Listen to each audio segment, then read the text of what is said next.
ما تعيوا روحكم ما والو، بدون فرن وبدون قالب وبدون مول، حضروا هذه التحليه البنينه السهله اللي تبرد على القلب لعشاق الشوكولا. السلام عليكم.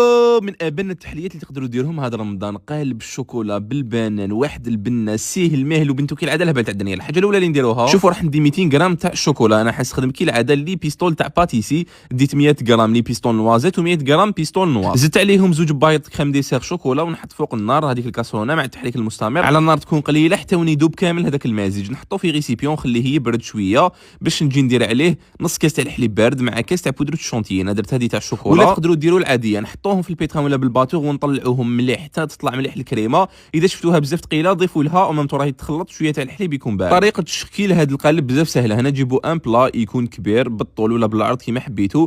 الطبقه الاولى لازم تكون طبقه دوبلي، معناتها فيها زوج طبقات تاع البسكوي. ندير طبقه تاع الكريمه، طبقه تاع البنان. هنايا راني نغطي في هذوك الفراغات بالكريمه باش كي نلصق البسكوي يلصق معايا بكل سهوله. درت هنايا طبقه تاع البسكوي وحده برك، نزيد نكمل كريمه بنان، طبقه واحده اخرى تاع البسكوي. المهم اون جينيرال طبقه تاع الكريمه والبنان درتها 4 خطرات. تقدروا تنقصوا وتزيدوا في الطبقات كيما حبيتوا. هنا ديت واحد 100 غرام تاع لي بيستون نوازيت تاع باتيسي، زدت عليهم 100 مليلتر هكذاك تاع لا كريم ليكيد 35 ملي ماده دسمه اللي كنت سخنتها مليح، ودرتها على هذيك الشوكولا وهي سخونه وخلطتهم مليح حتى وين تذوب هذيك الشوكولا. جيت درت بها طبقه، زينت بالكريمه اللي قعدت لي شويه تاع لافخاز. تزينوا كيما تحبوا، تقدموها بارده وبصحتكم.